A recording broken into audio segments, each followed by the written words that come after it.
As a husband, do you really realize what Jesus has said to you about your relationship with your wife? This week we're talking about relationships, and this morning I want to talk to the men who are listening to my voice. Men, we have such a high calling in Jesus Christ as husbands, and I don't think many of us have really seen this. And I confess to you, I hadn't, not for many years. But when you look in the Bible, there's a verse there that's just for us. Let me share it with you. It's Ephesians chapter 5 and verse 25. Ephesians 5:25. This is to every husband listening to my voice. Husbands, love your wives just as Jesus Christ loved the church and gave himself up for her. Isn't that simple? All we have to do is to love our wives as Jesus loves his church. But isn't it far-reaching? You stop and think what's really being said to us. What the Lord is saying to us here is, men, I put the responsibility of marriage into your hands. Oh, I know there'll be some ladies listening who'll get all upset and say, this Richard is not free. He hasn't got the thoughts of the ERA. He doesn't think women should be liberalized. Oh yes, I do. Absolutely. But I don't think we've stressed enough the position of the man in the home. And if the man's position is correct, and if the man's position is what God wanted it to be, no woman will have any problem in her marriage. That sounds very simple, doesn't it? But let's look at it more closely. God has placed men in the center of the home to love their wives just as Christ loved the church. And too many of us who are married have really missed or shirked that duty. Or maybe we didn't even know what it was. Nobody had ever taken the time to tell us that this was our position. And this is what God expects of us. But I do believe this. And this is going to sound very dogmatic to some of you. Maybe you're just driving into work right now, and you're thinking about the way you left your wife, or the way she treated you. You do know, men, don't you, that one day you and I are going to stand before the Lord our God? Every one of us. And I have a feeling he's going to say to some of us, why didn't you love your wife as I told you to? Or you can say, Lord, I really didn't know what I should do. He's going to say, yes, you did. Richard talked to you about that in a broadcast on Tuesday the 17th of August 1982. You simply weren't listening. Husbands, love your wives as Jesus Christ loved the church. Well, then there's a question. How did Jesus love the church? How does Jesus love the church? Because once I've established that, I know what my relationship should be like with Jesus Christ. And then I know what my relationship should be like with my wife.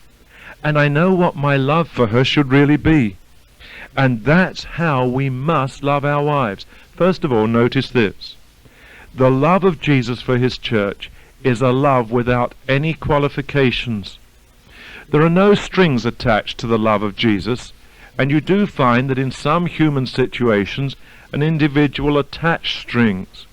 They would say, well, I would love you, but you need to change this. Or I would love you, and if only you do this. That's not the love of Jesus. I find in the Word of God that Jesus Christ just says, I love you. I love you. And that love pours out freely to me at all times.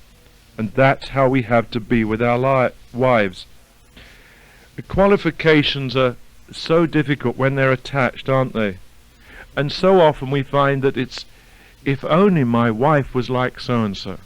If only she'd change and be like so-and-so. Friend, let me tell you something. She's not like so-and-so, and you didn't marry so-and-so, you married her. And we have to go back to first principles, and we have to begin to love them exactly as they are. Oh, you say, I can't. Oh, yes, you can. You're just not willing to. And of course it's true that some wives have brought this on themselves. You go to work, you work in an office with younger women. They're all smartly dressed, they're cleanly turned out, and everything's just trim. Of course, you don't live with them, you only see them at work. But then you get home and your wife's not like that. She's had a busy day with the kids, and she didn't even remember to clean up for when you came home. No wonder some men run into problems. But having said that, our responsibility hasn't changed. The Bible still tells us to love Christ as Christ loved the church, and that means no qualifications attached. But there's a second thought I want to bring to you. Jesus Christ loves his church with consistency. He always loves his people, and he always loves them all. And it's got to be that sort of love in our marriage. That love has to flow at all times, and it's not just a question of feelings. You may say, "Oh, Richard, this is Monday morning. I always feel dreadful." Then Jesus wants to change you. He wants to make you free of the Monday morning problem that you've had for years. He wants to make you a new man in Jesus Christ. He wants that love to flow whether it's Monday, Tuesday or Friday, or even Saturday and Sunday, because there's got to be a consistency if we're truly to love our wives as Jesus Christ loved the church. Let me ask you something. Do you love her as you did when you dated her? Oh, Richard, we're married now. I know, that's the problem, isn't it? And the strange thing is this. There are men who are unfaithful to their wives, and they give the love for their wife to some other woman. God takes that terribly seriously. In the letter to Corinthians, he says to us that sexual sins are sins against our own body. And he takes that in a very strong way. And I think some men have forgotten that. God never takes this lightly. Our love has to be consistent. Do you hug your wife? Oh, well, I used to. Well, then, where's the consistency of your love? Well, you see, we've been married 10 years. Isn't that wonderful? We've been married 28. And I confess to you that it's in the last few years the Lord has been showing me these things that I'm sharing with you. And it's beginning to make a difference. But why don't you love her as you did? Oh, you say, I do. Why don't you show it? What's the problem? Are you embarrassed? We were down at the shore one time with one of our sons, and I just happened to take my wife's hand, and we were walking along, and suddenly he turned to us. He said, "Don't do that. Stop acting like teenagers." Wasn't that great? We were dating again, and he was all upset. Our love has to be consistent like that, and if not, we're going to miss something, and so is she. There's something else about the love of Jesus for his church, and that is it's a love with humility. Some men are so proud, aren't they? They're the great I am of their situation. Maybe that's you. You know. You feel you're so great. Maybe you're the employer, and you've got to the top of the ladder, and you're in charge, and you are the great I am at work and at home. Let me tell you something. In Jesus Christ, that has to change. He's the great I am. You're never in first place with Jesus, but he'll set you free from some of that pride and self and ego. He'll get rid of that unholy trinity that's holding on to you. I can hear some wives saying, "Oh, that's my husband you're talking about." All right, what do you do to help him? Do you make it worse, or do you pray for him? Do you seek to get him freed up from that pride, that position of the great I am?